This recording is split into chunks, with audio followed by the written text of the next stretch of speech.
Hello hi ನಮಸ್ಕಾರ ಸ್ನೇಹಿತರೆ. ಬಹಳ ಗಂಭೀರವಾದ ವಿಚಾರ. ನಕ್ಸಲರು ಶರಣಾಗುತ್ತಿದ್ದಾರೆ. ಅಫ್ಕೋರ್ಸ್ ಶರಣಾಗಿದ್ದಾರೆ. ಮುಖ್ಯಮಂತ್ರಿ ಸಿದ್ದರಾಮಯ್ಯನವರ ಮುಂದೆ ಶರಣಾಗುತ್ತಿದ್ದಾರೆ. ಅಫ್ಕೋರ್ಸ್ ಶರಣಾಗಿದ್ದಾರೆ. ಈ ವಿಡಿಯೋನ ರೆಕಾರ್ಡ್ ಮಾಡುವ ಸಂದರ್ಭದಲ್ಲಿ ಮುಖ್ಯಮಂತ್ರಿ ಸಿದ್ದರಾಮಯ್ಯನವರ ಮುಂದೆ ನಕ್ಸಲರು ಶರಣಾಗುತ್ತಿದ್ದಾರೆ ಅನ್ನುವಂಥ ವಿಚಾರ ಅಷ್ಟೇ ಗೊತ್ತಿದೆ.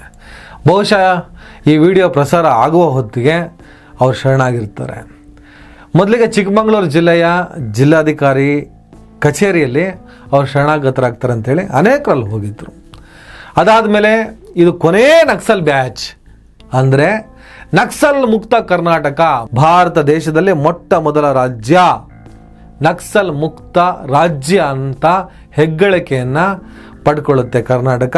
ಅದನ್ನು ಹೆಗ್ಗಳಿಕೆ ಅಂತ ಅನ್ನುವುದರ ಬದಲು ಕರ್ನಾಟಕ ಸರ್ಕಾರ ಆ ಶರಣಾದ ಹೋರಾಟಗಾರರ, ನಕ್ಸಲ್ ಚಳವಳಿಯಲ್ಲಿದ್ದವರ ಬೇಡಿಕೆಗಳನ್ನು ನಾವು ಈಡೇರಿಸ್ತೀವಿ.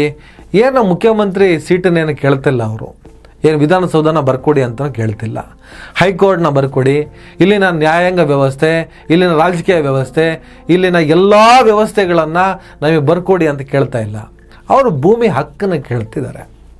ಆ ಅರಣ್ಯವಾಸಿಗಳನ್ನು ಒಕ್ಕಲೆಬ್ಬಿಸಬೇಡಿ ಅಂತ ಹೇಳ್ತಿದ್ದಾರೆ. ಸಾಮಾನ್ಯವಾಗಿ ನೆಮ್ಮದಿಯಿಂದ ಜೀವನ ಮಾಡೋದಕ್ಕೆ ಅವಕಾಶ ಕೊಡಿ, ನಮ್ಮ ಪಾಡಿ ನಮ್ಮನ್ನು ಬಿಟ್ಬಿಡಿ, ನಮಗೊಂದಿಷ್ಟು ಸವಲತ್ತು ಸೌಕರ್ಯಗಳು ಬೇಕಾಗಿದೆ, ಕರೆಂಟ್ ಕೊಡ್ರಿ, ನೀರಿನ ವ್ಯವಸ್ಥೆ ಮಾಡಿಕೊಡ್ರಿ. ನೀವು ಯಾಕ್ರಿ ಶತಶತಮಾನಗಳಿಂದ ನಮ್ಮನ್ನು ಧಿಕ್ಕರಿಸಿದಿರಿ? ಆಯ್ತಪ್ಪ, ಸ್ವತಂತ್ರ ಭಾರತದ್ದೇ ಮಾತಾಡೋಣ. ದಶಕಗಳ ಕಾಲದಿಂದನೂ ನಮ್ಮನ್ನು ಒಂದು ಪ್ರತ್ಯೇಕವಾಗಿಟ್ಟು ನೋಡ್ತೀರಿ. ಅದಲ್ಲದೆ ನಿಮ್ಮ ಉದ್ಯಾನವನ, ಕುದುರೆ ಮುಖ, ಏನೇನೋ ಕಾನ್ಸೆಪ್ಟ್ಗಳ ಮೂಲಕ ಏನೋ ಅನುಕೂಲ ಮಾಡದೆ ನಮ್ಮ ಎದೆ ಮೇಲೆ ನಿಮ್ಮ ಬರ್ಜಿಯನ್ನು ಬಂದು ತಿವಿತಾ ಇದ್ದರೆ, ನಮ್ಮ ಕ್ಷೀಣವಾದ ಸ್ವರಕ್ಕೆ ನ್ಯಾಯವೇ ಸಿಗದೇ ಇದ್ದಾಗ ನಾವು ಪ್ರತಿಭಟನೆಯ ರೂಪದಲ್ಲಿ, ಹೋರಾಟದ ರೂಪದಲ್ಲಿ, ರಕ್ತಪಾತದ ರಕ್ತ ಕ್ರಾಂತಿಯ ಹಾದಿಯನ್ನು ಹಿಡಿತೀವಿ ಅಂತ ಹೊರಟವರೇ ಈ ನಕ್ಸಲರು. ಅದು ತಪ್ಪು ಅಂತ ನಾವು ಹೇಳ್ತಾ ಇದ್ದೀವಿ. ತಪ್ಪು ತಪ್ಪು ತಪ್ಪು ತಪ್ಪು.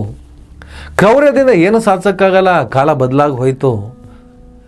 ಇವತ್ತು ಅತ್ಯಾಧುನಿಕ ವ್ಯಪನಗಳು, ರಣತಂತ್ರಗಳ ಮೂಲಕ ನಡೀತಿರುವಂಥ ರಾಜಕೀಯ ವ್ಯವಸ್ಥೆ, ಆಡಳಿತ ವ್ಯವಸ್ಥೆಯಲ್ಲಿ ಒಂದು ಕೋವಿ ಹಿಡ್ಕೊಂಡು ನಾನು ಇಡೀ ವ್ಯವಸ್ಥೆಯನ್ನು ಬದಲಾಯಿಸಿಬಿಡ್ತೀನಿ, ನಮ್ಮ ಹಕ್ಕಿಗೋಸ್ಕರ ಹೋರಾಟ ಮಾಡ್ತೀನಿ, ಆ ಮೂಲಕ ನಾನು ಯಶಸ್ಸನ್ನು ಸಾಧಿಸ್ತೀನಿ ಅನ್ನುವಂಥ ಹುಂಬತನಕ್ಕೆ ಇಳಿಬೇಡ್ರಪ್ಪ. ಆಗಲ್ಲ, ಬಿಡಲ್ಲ, ಕೊಂದು ಬಿಡ್ತಾರೆ. ವಿಕ್ರಮ್ ಗೌಡ್ಲು ನೋಡಿ, ಆ ಹುಡುಗನ ಈಸಿಯಾಗಿ ಅರೆಸ್ಟ್ ಮಾಡ್ಕೊಂಡು ಬರ್ಬೋದಿತ್ತು.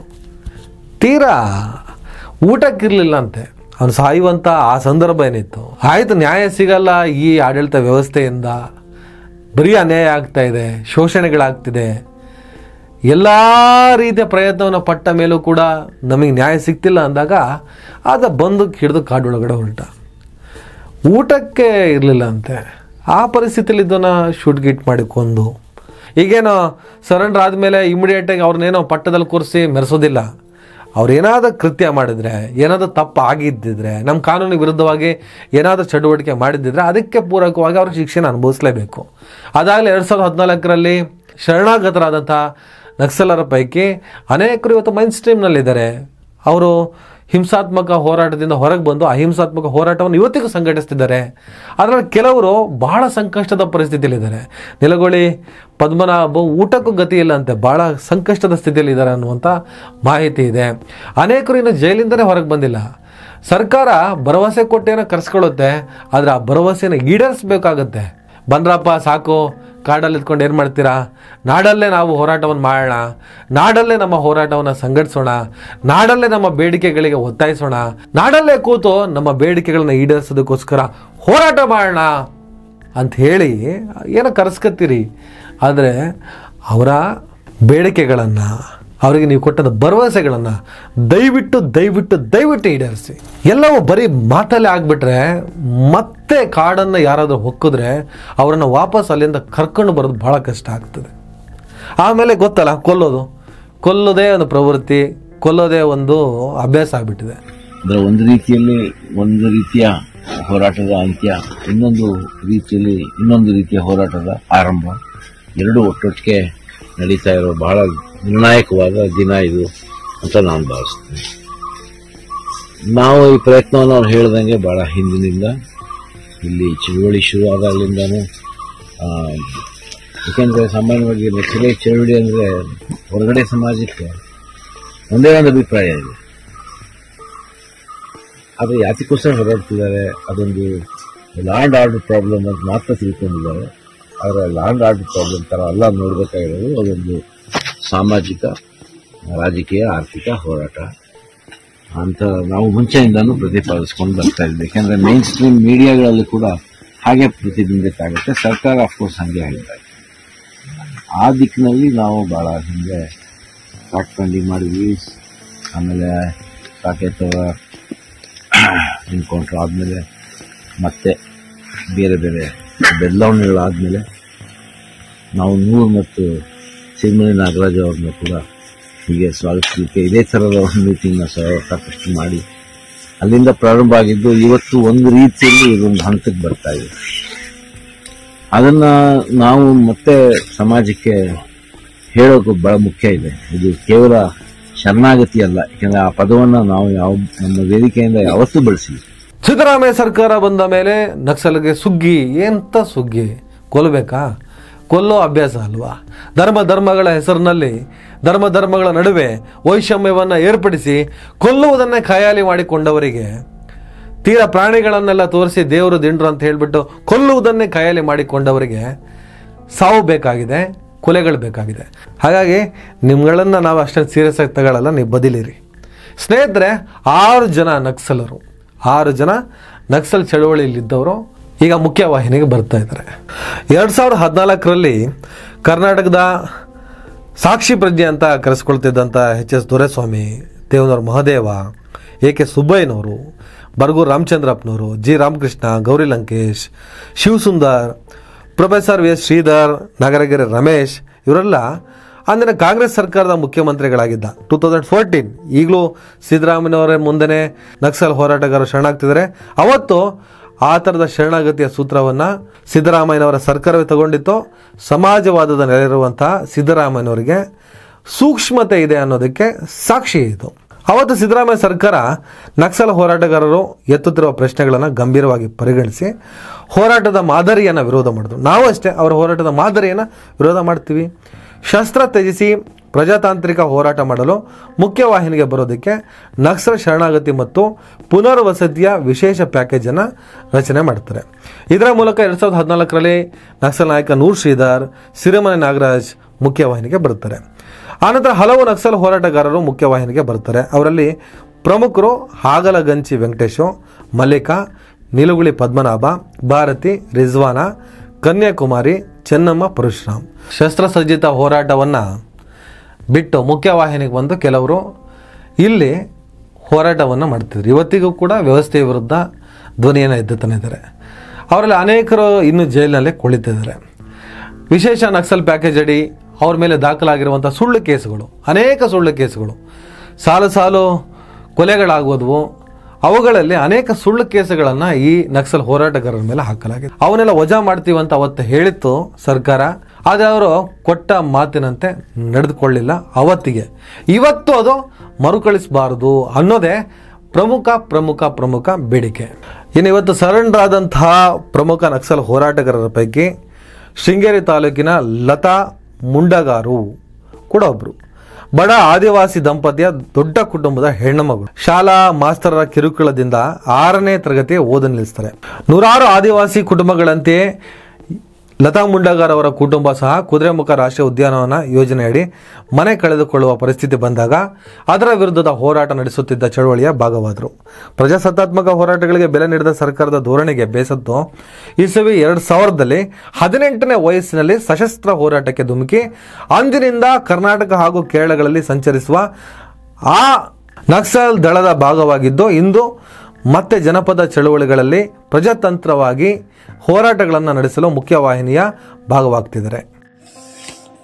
ಅದೇ ನಾವು ಕರ್ನಾಟಕದವರು ಮತ್ತು ಕೇರಳ, ತಮಿಳುನಾಡು 6 ಜನ ಕಾಂಬಿನೇಷನ್ ನಾವು ಮುಖ್ಯವಾಹಿನಿಗೆ ಬರಬೇಕು ಅಂತೇಳಿ ಒಂದು ಡಿಸೈಡ್ ಮಾಡಿ ನಾವೀಗ ಡಿಸ್ಕಷನ್ ರೌಂಡು ಮುಗಿಸಿದ್ವಿ.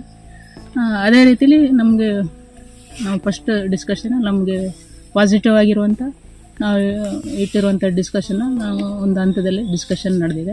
ಇವಾಗ 2ನೇ ರೌಂಡು ನಮಗೆ ಡಿಸ್ಕಷನ್ನು ನಡೀತಾ ಇದೆ.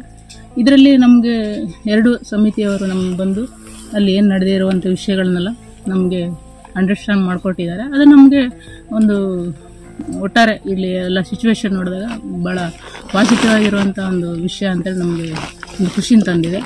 ಅದನ್ನು ನಾವು ಎಲ್ಲರೂ ಕೂಡ ನಾವು ನಮ್ಮ ಎಲ್ಲ ಕಾಮ್ರೇಡ್ಸ್ ಕೂಡ ಅದನ್ನು ನಾವು ಸ್ವಾಗತಿಸ್ತೀವಿ. ಮತ್ತು ನಾವು ಅದನ್ನು ಮುಂದೆ ನಾವು ಜನರ ಮುಂದೆ ಕೂಡ ನಾವು ಅದನ್ನು ಮುಂದೆ ತಗೊಂಡು ಹೋಗೋಕ್ಕೆ ಬಯಸ್ತೀವಿ. ನಾವು ಇಟ್ಟಿರುವಂಥ ಡಿಮ್ಯಾಂಡ್ಗಳನ್ನು ಸರ್ಕಾರ ಕೂಡ ಈಡೇರಿಸುತ್ತೆ ಅನ್ನುವಂಥ ನಮಗೆ ಭರವಸೆಯೊಂದಿಗೆ ನಾವು ಸರ್ಕಾರ ಮತ್ತು ಇಲ್ಲಿರುವಂಥ ಏನು ಎಲ್ಲ ಶ್ರಮ ಹಾಕಿದವರು ಎಲ್ಲರೂ ಮತ್ತು ಕಮಿಟಿಗಳ ಎಲ್ಲ ಮೆಂಬರ್ಸು ಕೂಡ 2 ಸಮಿತಿಯ ಮೆಂಬರ್ಸು ಕೂಡ ಏನು ಇವಾಗ ಎಲ್ಲ ರೀತಿಯ ಶ್ರಮಗಳನ್ನು ಹಾಕಿ ನಮ್ಮನ್ನು ಒಂದು ಮುಖ್ಯವಾಹಿನಿಗೆ ತಗೊಂಬಂದು ನಾವು ಅಲ್ಲಿ ಏನು ಪ್ರಜಾತಾಂತ್ರಿಕವಾಗಿ ಮತ್ತು ಸಂವಿಧಾನಾತ್ಮಕವಾಗಿ ಏನು ಹೋರಾಟ ಮಾಡಬೇಕು ಅಂತೇಳಿ ಏನು ಬಯಸ್ತಿದ್ದಾರೋ ಕಮಿಟಿಯವರು, ಅದೇ ರೀತಿಯಲ್ಲಿ ನಾವು ಜನರ ಪರವಾಗಿ ನಾವು ಕೊನೆ ತನಕ ನಿಲ್ತೀವಿ. ಜನರಿಗಾಗಿ ಹೋರಾಟ ಮಾಡಲಿಕ್ಕೆ ಯಾವುದೇ ರೀತಿ ನಾವು ಹಿಂಜರಿಯಲ್ಲ. ಅದನ್ನು ನಾವು ನಾವು ಉಸಿರಿರುವವರು ಕೂಡ ನಾವು ಭರವಸೆ ಕೊಡ್ತೀವಿ ಅಂತ ಹೇಳಿ. ಇನ್ನು ಕುತ್ಲೂರಿನ ಸುಂದರಿ ಸಹ ಲತಾ ರೀತಿಯಲ್ಲಿ ಆದಿವಾಸಿ ಮಹಿಳೆ. 5 ಜನ ಮಕ್ಕಳಲ್ಲಿ 6ನೇವರು. ಮನೇಲಿ ಬಡತನ, ಶಾಲೆ ಅನ್ನೋದು ದೂರದ ಮಾತು. 3ನೇ ತರಗತಿಯವರಿಗೆ ಮಾತ್ರ ಓದಿರ್ತಾರೆ. ಈ ಕುಟುಂಬ ಸಹ ಕುದುರೆಮುಖ ರಾಷ್ಟ್ರೀಯ ಉದ್ಯಾನ ಯೋಜನೆಯಿಂದಾಗಿ ತನ್ನ ಎಲ್ಲಾ ಅಸ್ತಿತ್ವವನ್ನು ಕಳೆದುಕೊಳ್ಳುವ ಅಪಾಯವನ್ನು ಎದುರಿಸ್ತಾ ಇದ್ರು. ತಮ್ಮ 19ನೇ ವಯಸ್ಸಿನಲ್ಲಿ ಅಂದರೆ 2004ರಲ್ಲಿ ಮಾವೋವಾದಿ ಪಕ್ಷದ ಸದಸ್ಯರಾಗಿ ಕೇರಳ ಹಾಗೂ ಕರ್ನಾಟಕದಲ್ಲಿ ಸಂಚರಿಸುತ್ತಿರುವ ದಳದ ಭಾಗವಾಗಿತ್ತು. ಇನ್ನು ವನಜಾಕ್ಷಿ SLC ವರೆಗೂ ಓದಿರುವ ಇವರು ಈ ತಂಡದ ಅತಿ ಹಿರಿಯ ಸದಸ್ಯೆ. 1985ರಲ್ಲಿ ಓದು ನಿಲ್ಲಿಸಿದ ಈ ಆದಿವಾಸಿ ಮಹಿಳೆ ತನ್ನ ಗ್ರಾಮದಲ್ಲಿ ಸಾರ್ವಜನಿಕ ಜೀವನದ ಭಾಗವಾಗಿ 1992 ಮತ್ತು 1997ರಲ್ಲಿ ಗ್ರಾಮ ಪಂಚಾಯತಿ ಸದಸ್ಯರಾಗಿ ಅವಿರೋಧವಾಗಿ ಆಯ್ಕೆಯಾಗಿದ್ದರು. 8 ಜನ ಮಕ್ಕಳಿದ್ದ ದೊಡ್ಡ ಕುಟುಂಬದ ಹೆಣ್ಣು ಮಗಳಾಗಿ ಟೈಪ್ ರೈಟಿಂಗ್ ಕಲಿತು ಹೊಲಿಗೆಯನ್ನು ಜೀವನಾಧಾರವಾಗಿಸಿಕೊಂಡಿದ್ರು. ರಾಜಕೀಯವಾಗಿ ಸಕ್ರಿಯವಾಗಿದ್ದರೂ ಸಹ ಇವರಿಗೆ ಮತ್ತು ಇವರ ಕುಟುಂಬಕ್ಕೆ ಬಲಾಢ್ಯರಿಂದ ತುಂಡು ಭೂಮಿಯನ್ನು ಉಳಿಸಿಕೊಳ್ಳಲು ಸಾಧ್ಯವಾಗಲಿಲ್ಲ. ಪರಿಣಾಮವಾಗಿ ಅವರ ತಾಯಿ ಮಾನಸಿಕ ಅಸ್ವಸ್ಥತೆಗೆ ಗುರಿಯಾದರೆ ಇದ್ದ ಒಬ್ಬನೇ ತಮ್ಮ ಆತ್ಮಹತ್ಯೆಗೆ ಶರಣಾಗಿದ್ದ. ಇದರ ಜೊತೆಗೆ ಸುತ್ತಮುತ್ತ ಇದ್ದ ಹಲವು ಕುಟುಂಬಗಳು ಸಹ ಇವರಂತೆ ಬಡತನ ಶೋಷಣೆಗಳಿಗೆ ಬಲಿಯಾಗುತ್ತಿದ್ದದನ್ನು ಕಂಡ ವನಜಾಕ್ಷಿ ವ್ಯವಸ್ಥೆಯಲ್ಲಿ ನಂಬಿಕೆಯನ್ನು ಕಳ್ಕೊಂಡ್ರು. ಸಶಸ್ತ್ರ ಹೋರಾಟವೇ ದಾರಿ ಎಂಬ ನಿರ್ಧಾರಕ್ಕೂ ಆ ಕಾಲದಲ್ಲಿ ನಡೆಯುತ್ತಿದ್ದ ಸಶಸ್ತ್ರ ಚಳವಳಿಯ ಪ್ರಭಾವದಿಂದಾಗಿ ಬರ್ತಾರೆ. ಇಸವಿ 2000ದಿಂದ ಮಾವೋವಾದಿ ಪಕ್ಷದ ಭಾಗವಾಗಿ ಕರ್ನಾಟಕ ಹಾಗೂ ಕೇರಳದಲ್ಲಿ ಸಂಚರಿಸುವ ದಳದ ಸದಸ್ಯೆ ಆಗಿದ್ರು. ಇವತ್ತು ಅವರು ಕೂಡ ಮುಖ್ಯವಾಹಿನಿಗೆ ಬರ್ತಿದ್ದಾರೆ. ಇನ್ನು ಜಯಣ್ಣ ಅರೋಲಿ ರಾಯಚೂರು ಜಿಲ್ಲೆಯ ಮಾನ್ವಿ ತಾಲೂಕಿನ ಅರೋಲಿ ಗ್ರಾಮದ ಯುವಕ. BA ಸೆಕೆಂಡ್ ಇಯರ್ ಓದಿರುವ ದಲಿತ ಯುವಕ. ಕಾಲೇಜಿನಲ್ಲಿ ಇರುವಾಗಲೇ ಆ ಸಮಯದಲ್ಲಿ ಆ ಭಾಗದಲ್ಲಿ ನಡೀತಿದ್ದಂಥ ಮಾವೋವಾದಿ ಚಳವಳಿಯ ಕಡೆ ಆಕರ್ಷಿತರಾಗಿ ಆಸಕ್ತಿಯಿಂದ ಚಳವಳಿಯನ್ನು ಗಮನಿಸುತ್ತಿದ್ದವರಿಗೆ ಭಾಸ್ಕರ್ ಅವರ ಎನ್ಕೌಂಟರ್ ಹತ್ಯೆ ಆಘಾತವನ್ನುಂಟು ಮಾಡಿತು. 2000 ಇಸ್ವಿಯಲ್ಲಿ ತನ್ನ 24ನೇ ವಯಸ್ಸಿನಲ್ಲಿ ಇವರು ಈ ದಳದ ಭಾಗವಾಗಿ ಅಂದಿನಿಂದ ಕೇರಳ ಕರ್ನಾಟಕಗಳಲ್ಲಿ ಇವರ ಹೋರಾಟದ ಚಟುವಟಿಕೆಗಳು ನಡೆದಿದೆ. ಈಗ ಸರ್ಕಾರ ಪ್ರಕಟಿಸಿರುವಂತಹ ನಕ್ಸಲ್ ಪ್ಯಾಕೇಜ್ ಭಾಗವಾಗಿ ತಮಗೆ ಸಂದಾಯವಾಗಬಹುದಾದ ಹಣದ ಅರ್ಧ ಭಾಗವನ್ನು ತನ್ನ ಹಳ್ಳಿಯ ಶಾಲೆಯ ಅಭಿವೃದ್ಧಿಗೆ ನೀಡಬೇಕೆಂದು ತೀರ್ಮಾನಿಸಿದ್ದಾರೆ. ಕರ್ನಾಟಕ ಜನತೆಗೆ ನಾನು ಮುಖ್ಯವಾಗಿ ಹೇಳಿ ಬಯಸ್ತಿರೋದು, ನಾನು ಮಾರಪ್ಪ ಅರೋಲಿ, ರಾಯಚೂರು ಜಿಲ್ಲೆ ಮಾನ್ವಿ ತಾಲೂಕು ಅರೋಲಿ ಗ್ರಾಮ. ಆದರೆ ನಾನು ಇವತ್ತು ಮುಖ್ಯವಾಹಿನಿಗೆ ಬರಲಿಕ್ಕೆ ಎಲ್ಲ ನಾಗರಿಕ ಹಕ್ಕು ವೇದಿಕೆ ಮತ್ತು ಆಮೇಲೆ ಪುನರ್ವಸತಿ ಒಕ್ಕೂಟ ಕೂಡ ತುಂಬ ಶ್ರಮ ವಹಿಸಿ ಎಲ್ಲ ರೀತಿಯ ಕ್ರಮಗಳನ್ನು ಭಾಳ ತೀವ್ರಗತಿಯಲ್ಲಿ ಜರುಗಿಸಿ ಅದನ್ನು ಒಂದು ಹಂತಕ್ಕೆ ತಂದು ಇವತ್ತು ಪುನರ್ವಸತಿ ಪ್ಯಾಕೇಜನ್ನು ಮತ್ತು ನಾವು ಇಟ್ಟಿರೋ ಡಿಮ್ಯಾಂಡ್ಗಳನ್ನು ಕೂಡ ಈಡೇರಿಸುವ ನಿಟ್ಟಲ್ಲಿ ಮುಖ್ಯಮಂತ್ರಿಗಳ ಜೊತೆಯಲ್ಲಿ ಸಂಧಾನ ಚರ್ಚೆಗಳನ್ನು ನಡೆಸಿ ಅದಕ್ಕೆ ಒಂದು ಬಹಳ ಸಕಾರವಾಗಿ ಸ್ಪಂದಿಸಿರೋದ್ರಿಂದ. ಇನ್ನು ವಸಂತ್ ಅರ್ಕಾಟ್, ತಮಿಳುನಾಡಿನ ವೆಲ್ಲೂರಿನ ವಸಂತ್ ಅರ್ಕಾಟ್ BTech ಪದವೀಧರ. ವೆಲ್ಲೂರು ಜಿಲ್ಲೆಯ ಅರ್ಕಾಟ್ ಅವರ ಊರು. ಸಮಾಜಮುಖಿ ಚಿಂತನೆಗಳಿಂದ ಪ್ರಭಾವಿತರಾದ ಇವರು ಹೋರಾಟಗಳನ್ನು ಗಮನಿಸುತ್ತಾ ಬೆಳೆದವರು. 2010ರಲ್ಲಿ ಪದವಿ ಮುಗಿಸಿದ ತಕ್ಷಣವೇ ಸಶಸ್ತ್ರ ಹೋರಾಟದ ಭಾಗವಾಗಿ ಅಂದಿನಿಂದಲೂ ಕೇರಳ ಕರ್ನಾಟಕದ ಭಾಗದಲ್ಲಿ ಕೆಲಸ ಮಾಡ್ತಿರುವಂತಹ ಈ ದಳದ ಸದಸ್ಯರಾಗಿದ್ದರು. ಈಗ ಅವರು ಮುಖ್ಯವಾಹಿನಿಗೆ ಬಂದಿದ್ದಾರೆ. என் பேர் வசந்த்.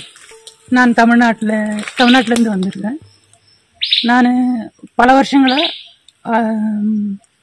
தமிழ்நாடு, கேரளா, கர்நாடகா வனப்பகுதியில் ஆயுத போராட்டத்திலிருந்து மக்களுக்காக போராடிட்டு வந்திருந்தேன்.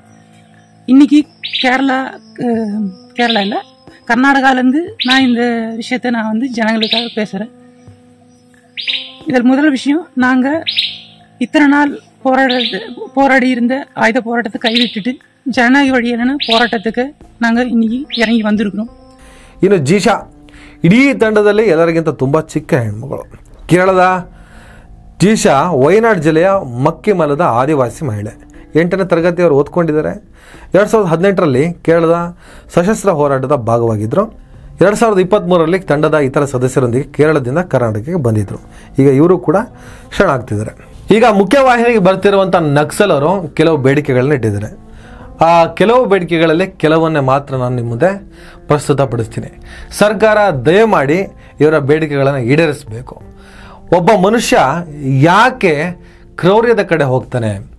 ಒಬ್ಬ ಮನುಷ್ಯ ವ್ಯವಸ್ಥೆಯಿಂದ ಬೇಸತ್ತು ಇನ್ನೇನು ತನ್ನ ಕೈಲಿ ಮಾಡೋದಕ್ಕೆ ಆಗಲ್ಲ ಅನ್ನುವಂಥ ತೀರ್ಮಾನಕ್ಕೆ ಬಂದಾಗ ಒಂದು ಸಾಯಬೇಕು, ಇಲ್ಲ ಮಾಡು ಇಲ್ಲವೇ ಮಡಿ, ಸತ್ರು ಪರವಾಗಿಲ್ಲ ಹೋರಾಡಿ ಸಾಯಬೇಕು ಅನ್ನೋ ತೀರ್ಮಾನಕ್ಕೆ ಬರ್ತಾರೆ. ಹಾಗಾಗನೇ ಸಂಘರ್ಷ ನಡೆಯೋದು. ಒಂದು ವ್ಯವಸ್ಥೆ ಒಬ್ಬ ಮನುಷ್ಯನನ್ನು ಎಷ್ಟು ಹಿಂಡಬಹುದು? ಅತಿಯಾಗಿ ಹಿಂಡಿದ್ರೆ ಕಡೆಗಾತ ಯಾವ ತೀರ್ಮಾನವನ್ನು ತೆಗೆದುಕೊಳ್ಬೋದು? ಆಗಲೇ ಹೇಳಿದಾಗ ಒಂದು ಸಾಯಬೇಕು, ಇಲ್ಲ ಸಾಯಿಸಬೇಕು. ಸಾಯೋದು ತಪ್ಪು, ಸಾಯಿಸೋದು ತಪ್ಪು ಅಂತ ನಾವು ಹೇಳ್ತೀವಿ. ಎರಡೂ ಪರಿಹಾರ ಅಲ್ಲ. ವ್ಯವಸ್ಥೆ ಇದೇ ರೀತಿಯಲ್ಲಿ ದಬ್ಬಾಳಿಕೆಯನ್ನು ಮಾಡ್ಕೊಂಡು ಬರುತ್ತೆ. ನಮಗೆ ಕೂಲಿ ಕೆಲಸ ಕೊಟ್ಟು ನಮ್ಮ ಮೇಲೆ ದೌರ್ಜನ್ಯ ಮಾಡುವಂಥ ಮಾಲೀಕನಿಂದ ಹಿಡಿದು ಸರ್ಕಾರ ಅನ್ನುವಂಥ ವ್ಯವಸ್ಥೆಯವರೆಗೂ ಅನೇಕ ರೀತಿಯಲ್ಲಿ ಶೋಷಣೆಯನ್ನು ಅನುಭವಿಸಬೇಕಾಗುತ್ತೆ. ಅನೇಕ ಅನೇಕ ಅನೇಕ ಕಾರಣಗಳಿಗಾಗಿ ಸುಖ ಸುಮ್ಮನೆ ಯಾರೂ ಕೂಡ ಕೈಗೆ ಬಂದೂಕನ್ನು ತೆಗೆದುಕೊಳ್ಳಲ್ಲ. ಅದಕ್ಕೆ ಕಾರಣ ಇರುತ್ತವೆ. ನಾವು ಆ ಕಾರಣವನ್ನು ಪತ್ತೆ ಹಚ್ಚಬೇಕು. ಆ ಕಾರಣಕ್ಕೆ ಸೊಲ್ಯೂಷನ್ನ ಕಂಡ್ಕೋಬೇಕು. ಯಾಕೆ ಹೀಗಾಯಿತು ಅನ್ನೋದನ್ನು ಯೋಚನೆ ಮಾಡಿದೆ, ಹೀಗಾಯ್ತಂತೆ ಅಂತ ಯೋಚನೆ ಮಾಡ್ತಾ ಇದ್ರೆ ಆಗಲ್ಲ. ಹೀಗಾಗ್ತಾ ಇರೋದಕ್ಕೆ ಕಾರಣ ಏನು? What is the solution? ಏನಿದೆ ಪರಿಹಾರ? ಆ ಪರಿಹಾರದ ಕಡೆ ನಾವು ಹೆಚ್ಚು ಚಿಂತನೆಯನ್ನು ಮಾಡಬೇಕು. ಆ ಪರಿಹಾರವನ್ನು ಒದಗಿಸುವಂಥ ಕೆಲಸವನ್ನು ಮಾಡಬೇಕು. ಈ ಹಿಂದೆ ಸರೆಂಡರ್ ನಕ್ಸಲರಾಗಲಿ ಅಥವಾ ಭಾರತ ದೇಶದಲ್ಲಿ ಈಗಲೂ ಕೂಡ ಬೇರೆ ಬೇರೆ ಕಡೆ ಆಕ್ಟಿವ್ ಆಗಿರುವಂಥ ನಕ್ಸಲರಾಗಲಿ, ಇವರು ಯಾವ ಕಾರಣಕ್ಕೆ ಹೋರಾಟವನ್ನು ಮಾಡ್ತಿದ್ದಾರೆ? ಅವರ ಹೋರಾಟದ ಅಸಲಿ ಟಾಪಿಕ್ ಏನು? ಮೂಲ ಸೌಕರ್ಯ, ಭೂಮಿ ಹಕ್ಕು, ಆದಿವಾಸಿಗಳ ಸಮಸ್ಯೆ, ಇಷ್ಟಾದ ಇನ್ನೇನು ಕೇಳ್ತಾ ಇದ್ದಾರೆ? ಒಂದು ಹಂತದಲ್ಲಿ ಕರ್ನಾಟಕ ರಾಜ್ಯದಲ್ಲಿ ನಕ್ಸಲ್ ಚಟುವಟಿಕೆ ಮತ್ತು ನಕ್ಸಲ್ ಚಳವಳಿ ತುಂಬ ಪರಿಣಾಮಕಾರಿಯಾಗಿ ಹೋಗ್ತಾ ಇತ್ತು. ಸ್ಥಳೀಯರು ಬೆಂಬಲಕ್ಕೆ ನಿಂತಿದ್ದರು. ಯಾಕಂದರೆ ಇವರು ನಮ್ಮ ಪರವಾಗಿ ಹೋರಾಟ ಮಾಡ್ತಿದ್ದಾರೆ, ನಮಗೋಸ್ಕರ ಇವರು ಕಾಡನ್ನು ಹೊಕ್ಕಿದ್ದಾರೆ, ನಮಗೋಸ್ಕರ ಪ್ರಾಣವನ್ನು ತ್ಯಾಗ ಮಾಡ್ತಿದ್ದಾರೆ, ಇವರ ಸಂಕಷ್ಟಗಳೆಲ್ಲ ನಮಗೋಸ್ಕರ ಅಂತ ಹೇಳ್ಬಿಟ್ಟು ಸ್ಥಳೀಯರು ಅವರಿಗೆ ಸಪೋರ್ಟ್ ಮಾಡ್ತಾ ಇದ್ರು. ಕಡೆಗೆ ಪೊಲೀಸರು ಸ್ಥಳೀಯರನ್ನು ಹೆದರಿಸಿ ಬೆದರಿಸಿ ಈ ನಕ್ಸಲ್ ಚಳವಳಿಗಾರರಿಂದ ಅವರನ್ನು ದೂರ ಮಾಡ್ತಾರೆ. ಅದಾದಮೇಲೆ ಇವ್ರಿಗೆ ಸ್ವಲ್ಪ ಮನಪರಿವರ್ತನೆ ಆಗ್ತದೆ. ಯಾಕಂದರೆ ನಾವು ಯಾರ ಪರವಾಗಿ ಹೋರಾಟ ಮಾಡ್ತೀವೋ ಅವರೇ ನಮಗೆ ಸಹಕಾರ ನೀಡಿಲ್ಲ ಅಂದರೆ ಮತ್ತೆ ಈ ಹೋರಾಟ ತಾರ್ಕಿಕ ಅಂತ್ಯಕ್ಕೆ ಹೋಗೋದು ಹೇಗೆ ಅಂತ. ಇದ್ರ ಜೊತೆಗೆ ಪೊಲೀಸ್ ಇನ್ಫಾರ್ಮರ್ ಅಂತೆ, ಅವರಂತೆ ಇವರಂತೆ ಒಂದಿಷ್ಟು ಜನರ ಹತ್ಯೆ ಆಗ್ತದೆ. ಸಾಕೇತ್ ರಾಜನ್, ಶಿವಲಿಂಗು, ಹಾಜಿಮಾ ಆದಿಯಾಗಿ ಅನೇಕರ ಸಾವುಗಳಾಗ್ತವೆ. ಒಂದಿಷ್ಟು ಪೊಲೀಸ್ ಇನ್ಫಾರ್ಮರ್ಗಳ ಹತ್ಯೆಗಳಾಗ್ತವೆ. ಒಳ್ಳೇದು ನಡೀತಿರಲಿಲ್ಲ. ನಾನು ಇಡೀ ದೇಶದ್ದೇನೋ ಮಾತಾಡೋಕ್ಕೆ ಹೋಗಲ್ಲ. ಒಳ್ಳೇದು ನಡೀತಿರಲಿಲ್ಲ ರಾಜ್ಯದಲ್ಲಿ. ಹಾಗಾಗಿ ಮುಖ್ಯವಾಹಿನಿಗೆ ಇವ್ರನ್ನೆಲ್ಲ ಕರೆತರಬೇಕಂತ ದೊಡ್ಡ ಪ್ರಯತ್ನಗಳನ್ನು ಮಾಡಿದ್ರು. ದೊರೆಸ್ವಾಮಿ, ಗೌರಿ ಲಂಕೇಶ್ ಇವರ ಭಾಳ ದೊಡ್ಡ ಪರಿಶ್ರಮವನ್ನು ಪಟ್ಟರು. ಸಿರಿಮನೆ ನಾಗರಾಜ್ ಇರ್ಬೋದು, ನೂರು ಶ್ರೀಧರ್ ಇರ್ಬೋದು. ಈಗ ಮತ್ತೆ ಒಂದೊಳ್ಳೆ ಉದ್ದೇಶ ಇರುವಂತಹ ಶಾಂತಿ ಪ್ರೀತಿಯನ್ನೇ ಬಯಸುವವರು ಇವರೆಲ್ಲ ಮುಖ್ಯವಾಹಿನಿ ಕರೆತರ್ತಿದ್ದಾರೆ. ಅವರೊಂದಿಷ್ಟು ಬೇಡಿಕೆಯನ್ನು ಇಟ್ಟಿದ್ದಾರೆ. ಕೇರಳ, ತಮಿಳುನಾಡು, ಕರ್ನಾಟಕ ಈ 3 ರಾಜ್ಯದಲ್ಲಿ ಭೂಮಿ ಇಲ್ಲದ ಕುಟುಂಬಕ್ಕೆ ಒಂದು 5 ಎಕರೆ ಕೃಷಿ ಯೋಗ್ಯ ಭೂಮಿ ಕೊಡಬೇಕು. ಆಹಾರ ಬೆಳೆ, ಅದರಲ್ಲೂ ಮುಖ್ಯವಾಗಿ ಭತ್ತ ಬೆಳೆಯುವ ರೈತರ ಸಮಸ್ಯೆಗಳನ್ನು ತಕ್ಷಣ ಬಗೆಹರಿಸಿ ಸರ್ಕಾರ ಅವರಿಗೆ ಸಂಪೂರ್ಣ ಬೆಂಬಲ ನೀಡಬೇಕು. ಕಸ್ತೂರಿ ರಂಗನ್ ವರದಿಯನ್ನು ರದ್ದುಗೊಳಿಸಬೇಕು. ಪಶ್ಚಿಮ ಘಟ್ಟದಲ್ಲಿ ಟೂರಿಸಂ ಮಾಡುವ ಮೂಲಕ ಪರಿಸರ ನಾಶ ಮಾಡುವುದನ್ನು ನಿಲ್ಲಿಸಬೇಕು. ನಿರುದ್ಯೋಗಿ ಯುವಜನಾಂಗಕ್ಕೆ ಅವರ ಅರ್ಹತೆಗೆ ತಕ್ಕಂತೆ ಸರ್ಕಾರಿ ಉದ್ಯೋಗ ಕೊಡಬೇಕು. ಅದರಲ್ಲಿ ದಲಿತ ಮತ್ತು ಆದಿವಾಸಿಗಳಿಗೆ ಆದ್ಯತೆ ಮೇರೆಗೆ ಕೊಡಬೇಕು. ಆದಿವಾಸಿಗಳಿಗೆ ಕಾಡಿನ ಮೇಲಿನ ಎಲ್ಲ ರೀತಿಯ ಅಧಿಕಾರವಿರಬೇಕು. ಅವರಿಗೆ ಕಾಡುತ್ಪತ್ತಿ ಸಂಗ್ರಹಿಸಲು ಅರಣ್ಯ ಇಲಾಖೆಯ ಕಿರುಕುಳ ನಿಲ್ಲಬೇಕು.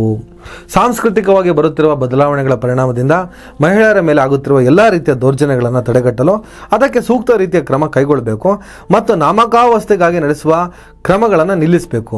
ಹವಾಮಾನ ಬದಲಾವಣೆಯಿಂದ ಬರುತ್ತಿರುವ ಕೃಷಿ, ಬೆಳೆ, ಮನುಷ್ಯನ ಬದುಕಿನ ಮೇಲೆ ಮತ್ತು ಪ್ರಕೃತಿಯ ಮೇಲೆ ಬೀರುತ್ತಿರುವ ಪರಿಣಾಮದ ಬಗ್ಗೆ ಜನರಿಗೆ ವೈಜ್ಞಾನಿಕವಾಗಿ ಕಾರಣವನ್ನು ಅರ್ಥಪಡಿಸಬೇಕು ಮತ್ತು ಅದನ್ನು ತಡೆಗಟ್ಟಲು ಸೂಕ್ತ ಕ್ರಮ ಕೈಗೊಳ್ಳಬೇಕು. ಕುದುರೆಮುಖ ರಾಷ್ಟ್ರೀಯ ಉದ್ಯಾನವನ ರದ್ದಾಗಬೇಕು. ಇಲ್ಲಿ ವಾಸಿಸುತ್ತಿರುವ ಜನರನ್ನು ಒಕ್ಕಲೆಬ್ಬಿಸಬಾರದು. ಅವರಿಗೆ ಎಲ್ಲ ರೀತಿಯ ಮೂಲಭೂತ ಸೌಲಭ್ಯಗಳನ್ನು ಒದಗಿಸಬೇಕು. 3 ರಾಜ್ಯಗಳಲ್ಲೂ ಒಕ್ಕಲೆಬ್ಬಿಸುವ ಎಲ್ಲ ಕ್ರಮಗಳನ್ನು ನಿಲ್ಲಿಸಬೇಕು. ಬಡ ಮತ್ತು ಮಧ್ಯಮ ವರ್ಗದ ರೈತರ ಒತ್ತುವರಿ ಭೂಮಿಯನ್ನು ತೆರವುಗೊಳಿಸಬಾರದು. ಅಡಿಕೆಗೆ ಬರುತ್ತಿರುವ ಚುಕ್ಕೆ ರೋಗ ಮತ್ತು ಇತರ ಬೆಳೆಗಳಿಗೆ ಬರುತ್ತಿರುವ ರೋಗಗಳ ಬಗ್ಗೆ ಸಂಶೋಧನೆ ನಡೆಸಿ ರೋಗವನ್ನು ತಡೆಗಟ್ಟಲು ಸರ್ಕಾರ ಪ್ರಯತ್ನಿಸಬೇಕು ಹಾಗೂ ಬೆಳೆ ನಷ್ಟವಾದ ರೈತರಿಗೆ ಸೂಕ್ತ ಪರಿಹಾರವನ್ನು ತಕ್ಷಣವೇ ಕೊಡಬೇಕು. ಅಕಾಲಿಕವಾಗಿ ಮರಣ ಹೊಂದುತ್ತಿರುವ ಜನರ ಕುರಿತು ತಕ್ಷಣವೇ ಸೂಕ್ತ ರೀತಿಯಲ್ಲಿ ಸಂಶೋಧನೆ ನಡೆಸಿ ಚಿಕಿತ್ಸೆ ಒದಗಿಸಿ ಪರಿಹರಿಸಬೇಕು. ನಮ್ಮ ಪಕ್ಷದ DCM ಸದಸ್ಯರಾದ ಕಾಮ್ರೇಡ್ ವಿಕ್ರಮ್ ಗೌಡ್ಲು ಅವರನ್ನು ನವೆಂಬರ್ 18, 2024 ಸಂಜೆ 6:30 ಸಮಯದಲ್ಲಿ ಮನೆ ಒಳಗೆ ಕೈಗೆಟುಕುವ ಅಂತರದಲ್ಲಿ ANF ಪಡೆ ಕ್ರೂರವಾಗಿ ಗುಂಡಿನ ಸುರಿಮಳೆ ಗರೆದು ಹತ್ಯೆಗೈದಿದ್ದಾರೆ. ಇದರ ಬಗ್ಗೆ ತನಿಖೆ ನಡೆಸಿ ತಪ್ಪಿತಸ್ಥರ ವಿರುದ್ಧ ಕ್ರಮ ಕೈಗೊಳ್ಳಬೇಕು. 3 ರಾಜ್ಯಗಳ ಜೈಲಿನಲ್ಲಿರುವ ನಮ್ಮೆಲ್ಲ ಕಾಮ್ರೇಡ್ಗಳ ಕೇಸುಗಳನ್ನು ಶೀಘ್ರವಾಗಿ ಮುಗಿಸಬೇಕು. ಅವರನ್ನು ಬಿಡುಗಡೆಗೊಳಿಸಬೇಕು. ಆದಿವಾಸಿ ಮುಗ್ಧ ಮಹಿಳೆಯರಾದ ಶೋಭಾ, ಕನ್ಯಾಕುಮಾರಿ, ಸಾವಿತ್ರಿ, ಶ್ರೀಮತಿ ಇವರ ಮೇಲಿನ ಕೇಸುಗಳನ್ನು ಶೀಘ್ರವೇ ಮುಗಿಸಿ ಅವರಿಗೂ ನಕ್ಸಲ್ ಪ್ಯಾಕೇಜ್ ನಡಿಯಲ್ಲಿ ಪುನರ್ವಸತಿ ಮತ್ತು ಸಹಾಯಧನವನ್ನು ಕಲ್ಪಿಸಬೇಕು. ಆಯಾ ಪ್ರದೇಶಗಳಲ್ಲಿ ಸ್ಥಳೀಯವಾಗಿ ಬೆಳೆಯುತ್ತಿರುವ ಅಕ್ಕಿಯನ್ನು ರೇಷನ್ ಕಾರ್ಡಿನ ಅಕ್ಕಿಯಾಗಿ ವಿತರಿಸಬೇಕು. ಮುಖ್ಯವಾಹಿನಿಗೆ ಬಂದ 15 ದಿನಗಳ ಒಳಗೆ ನಮ್ಮ ಎಲ್ಲ ಕಾಮ್ರೇಡ್ಗಳ ಆರೋಗ್ಯ ಸಮಸ್ಯೆಗಳಿಗೆ ಸೂಕ್ತ ರೀತಿಯ ಚಿಕಿತ್ಸೆ ಕೊಡಿಸಬೇಕು. ಕೆಲವೊಂದು ಪ್ರಕ್ರಿಯೆ ಕಾನೂನಾತ್ಮಕವಾಗಿ ನಡೀಬೇಕು, ಕಾನೂನು ರೀತಿಯಲ್ಲೇ ನಡೆಯುತ್ತೆ. ಆದರೆ ಸರ್ಕಾರ ಕೊಟ್ಟಂಥ ಅನೇಕ ಅಶ್ಯೂರೆನ್ಸ್ಗಳನ್ನು, ಭರವಸೆಗಳನ್ನು ಖಂಡಿತವಾಗಲೂ ಸರ್ಕಾರ ಮುತುವರ್ಜಿ ವಹಿಸಿದರೆ ಈಡೇರಿಸ್ಬೋದು. ಸಿದ್ದರಾಮಯ್ಯ ಸರ್ಕಾರ ಆ ನಿಟ್ಟಿನಲ್ಲಿ ಬಹಳ ಉತ್ತಮ ಕೆಲಸವನ್ನು ಮಾಡ್ತಾ ಇದೆ. 2 ಬಾರಿ ಈ ಥರದ ತೀರ್ಮಾನವನ್ನು ತೆಗೆದುಕೊಂಡಂತಹ ಸೂಕ್ಷ್ಮ ಸಂವೇದನೆಗಳಿರೋರಿಗೆ ಮಾತ್ರ ಇವೆಲ್ಲ ಅರ್ಥ ಆಗೋದಕ್ಕೆ ಸಾಧ್ಯ. ಹುಗ್ಗಿ ಕಾಲ ಅನ್ನುವಂಥ ಸುನಿಲ್ ಕುಮಾರ್ ಕಾರ್ಕಳ ಅಂತವರಿಗೆ ಈ ಸೂಕ್ಷ್ಮ ಸಂವೇದನೆಗಳೇ ಇಲ್ಲ. ಸೂಕ್ಷ್ಮ ಸಂವೇದನೆಗಳು ಏನಾದರೂ ಇದ್ದಿದ್ರೆ ಆ ಮನುಷ್ಯ ಈ ಕೋಮುವಾದದ ರಾಜಕಾರಣವನ್ನು ಮಾಡ್ತಾ ಇರಲಿಲ್ಲ. ಹಿಂದೂ ಮುಸಲ್ಮಾನರನ್ನ ಸಂಘರ್ಷಕ್ಕೆ ಬಿಟ್ಟು ಅದರಿಂದ ಬೇಳೆ ಬೇಯಿಸಿಕೊಳ್ಳುವ ಕೆಲಸವನ್ನು ಮಾಡ್ತಾ ಇರಲಿಲ್ಲ. ಈ ಕೋಮುವಾದಿಗಳೆಲ್ಲ ಬಂದು ಈ ವಿಚಾರವಾಗಿ ಮಾತಾಡಿದ್ರೆ ನಾವು ಅಷ್ಟು ತಲೆ ಕೆಡಿಸ್ಕೊಳ್ಳುವಂಥ ಅಗತ್ಯ ಇಲ್ಲ. ಸದ್ಯಕ್ಕೆ ಸುಮಾರು 6 ಜನ ನಕ್ಸಲರು ಮುಖ್ಯವಾಹಿನಿಗೆ ಬಂದಿದ್ದಾರೆ. ಸರ್ಕಾರ ಅವರ ಬೇಡಿಕೆಯನ್ನು ಈಡೇರಿಸೋದಕ್ಕೆ ಪ್ರಯತ್ನ ಪಡಲಿ, ಶತಪ್ರಯತ್ನವನ್ನು ಪಡಲಿ, ಪ್ರಾಮಾಣಿಕ ಪ್ರಯತ್ನವನ್ನು ಪಡಲಿ ಅಂತ ಹೇಳ್ತಾ ಸಿದ್ದರಾಮಯ್ಯ ಸರ್ಕಾರದ ಈ ತೀರ್ಮಾನ, ಈ ನಿಲುವಿಗೆ ನಾನು ಹ್ಯಾಟ್ಸ್ ಆಫ್ ಹೇಳ್ತಾ ಈ ವಿಡಿಯೋವನ್ನು ಮುಗಿಸ್ತೀನಿ. ಏನೇ ಹೋರಾಟವನ್ನು ಮಾಡೋದಾದರೆ ನಾವು ಸಂವಿಧಾನಬದ್ಧವಾಗಿ ಪ್ರಜಾಪ್ರಭುತ್ವದ ಅಡಿಯಲ್ಲಿ ನಮಗೊದಗಿದಂಥ ಅವಕಾಶದ ಮುಖಾಂತರವೇ ನಾವು ನಮ್ಮ ಹೋರಾಟವನ್ನು ದಾಖಲು ಮಾಡೋಣ. ಖಂಡಿತವಾಗಲೂ ನನ್ನ ದೇಶದ ಸಂವಿಧಾನ ನಮ್ಮನ್ನು ರಕ್ಷಿಸುತ್ತೆ. ನನ್ನ ದೇಶದ ಸಂವಿಧಾನ ನಮಗೆ ನ್ಯಾಯವನ್ನು ಕಲ್ಪಿಸುತ್ತೆ. ನಮ್ಮ ಹೋರಾಟ ಸಂವಿಧಾನಬದ್ಧವಾಗಲಿ. ಸಂವಿಧಾನಬದ್ಧವಾಗಿರುವಂಥ ಹೋರಾಟಕ್ಕೆ ಸಂವಿಧಾನದ ರಕ್ಷಣೆ ಖಂಡಿತವಾಗಲೂ ಸಿಗುತ್ತೆ. ಸುಳ್ಳು ಸುನಾಮಿ ಥರ ಅಬ್ಬರ ಜಾಸ್ತಿ ಆಗಿರುತ್ತೆ. ಸತ್ಯ ಪ್ರಶಾಂತವಾದ ಸರೋವರ, ಅದು ಮಾತ್ರ ಹಿತ ನೀಡುತ್ತೆ. ಸತ್ಯಮೇವ ಜಯತೆ. ನಮಸ್ಕಾರ. ದಯವಿಟ್ಟು ಎಲ್ಲರೂ ಈ ಚಾನಲ್ನ ಸಬ್ಸ್ಕ್ರೈಬ್ ಮಾಡಿ. ನಿಮ್ಗೆ ಇಷ್ಟ ಆದರೆ ಈ ಚಾನಲ್ಗೆ ಜಾಯ್ನ್ ಆಗಿ. ಈ ವಿಡಿಯೋ ಇಷ್ಟ ಆದರೆ ದಯವಿಟ್ಟು ಎಲ್ಲರೂ ಶೇರ್ ಮಾಡಿ. ಸ್ವತಂತ್ರ ಪತ್ರಿಕೋದ್ಯಮವನ್ನು ಬೆಂಬಲಿಸಿ. ನನ್ನ ಯುಕ್ತಿಗೆ ನಿಮ್ಮ ಶಕ್ತಿಯೇ ಶ್ರೀರಕ್ಷೆ.